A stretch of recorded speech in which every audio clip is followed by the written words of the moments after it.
Que é um livro tão complicado de entender?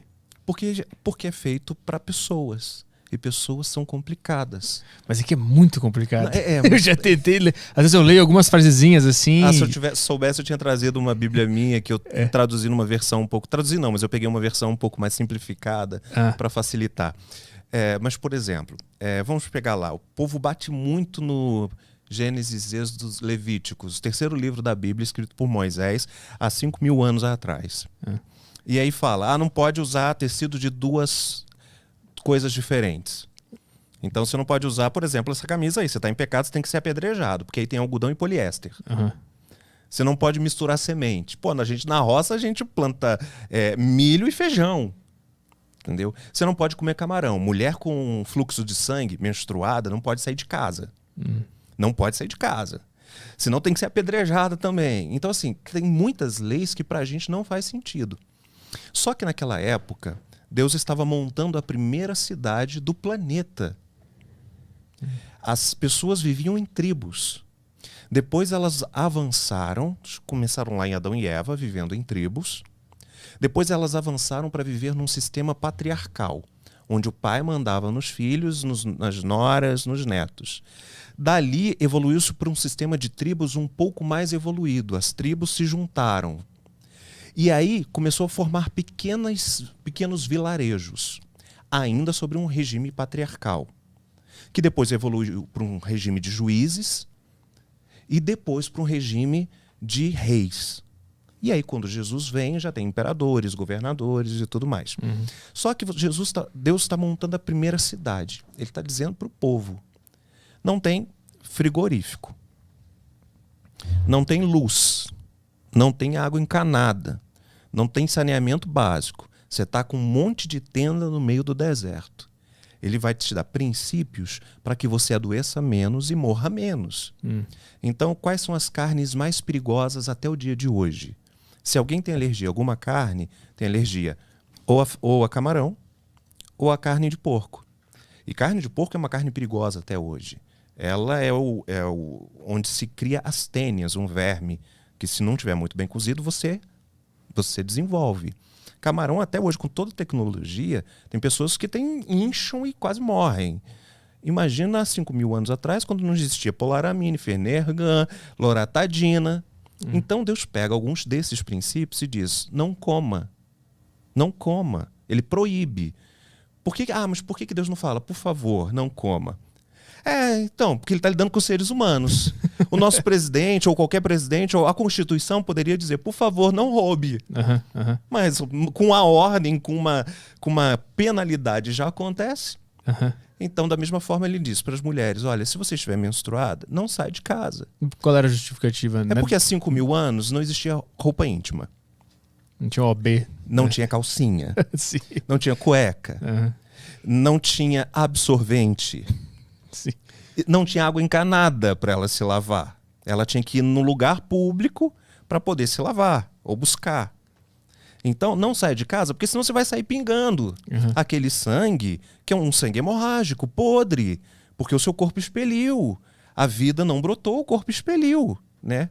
O seu útero expeliu. Aquilo é um depósito de biologia que fungos vão fazer uma miséria ali, cheia de bactéria. Então, você imagina uma peste negra, só que vermelha, verde, naquela época. Deus estava cuidando do início da cidade. Mas existia uma ameaça de se comer cara de porco vai ser apedrejado? Existiam penalidades. Mas por que existia essa? Vai ser apedrejado? Justamente para que as pessoas não fizessem. Como hoje existem as penalidades, porque para existir lei precisa existir a penalidade. Isso é uma pergunta bem idiota minha, mas eu vou perguntar mesmo assim. Então pergunta. Não, ele mesmo criou o camarão e a carne de porco e o sistema da mulher que menstrua. Sim. E aí ele mesmo apedreja se tu comer aquela carne que ele mesmo fez. Interessante. Sabendo que ali podia ter nascer um inseto, aquele bicho lá. Como é que você explica Como é que explica essa lógica? Na linha do tempo, Deus não existe no tempo. Porque quem cria o tempo é Ele. Então a gente tem mania de dizer que Deus não existe. Ele é. Porque foi ele que criou o tempo. Então, o ontem, o hoje e o amanhã, na realidade, funciona ao mesmo tempo na mente de Deus. Só que nós não conseguimos entender isso, por mais que a física quântica tente explicar, porque tudo que nós conhecemos nasce, cresce, reproduz e morre. Tem um ciclo. Então a gente não consegue entender algo que não viva dentro desse ciclo. Hoje nós podemos comer carne de porco. Hoje nós podemos comer camarão. Hoje a mulher pode menstruar à vontade, pode até optar por não menstruar. Quando ele cria a natureza, ele cria a natureza na sua plenitude. Se o mundo demorou para evoluir ou evoluiu rápido, aí é a humanidade. Mas ele é tão criativo que ele fez diversas coisas que temporariamente poderiam causar mal, mas no futuro não. Então era só uma regra básica para aquele início de existência.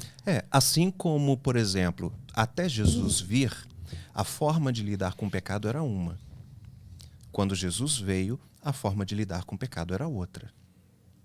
Como exemplo, até Jesus vir na Terra, Deus tratava o povo como criança. Igual você trataria o seu filho, não sei se você tem. Mas, por exemplo, tem uma tomada ali.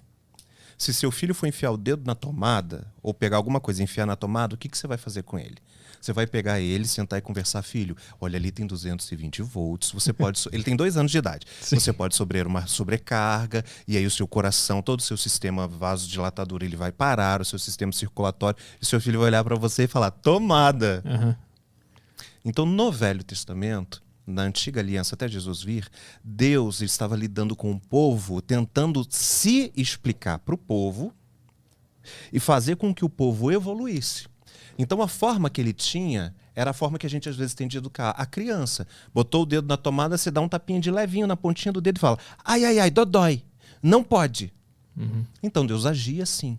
A pessoa pecava, caía um raio na cabeça, abria a terra, ficava leprosa. Era uma forma de um tipo de castigo. Quando Jesus vem, ele diz, agora vocês já amadureceram.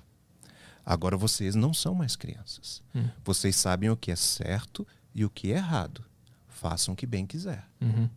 Ele enxerga a humanidade como um indivíduo só que vai amadurecendo ao longo do tempo?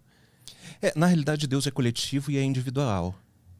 Porque mesmo ele tomando conta do mundo, ele entende você, que é diferente de você, que é diferente de mim.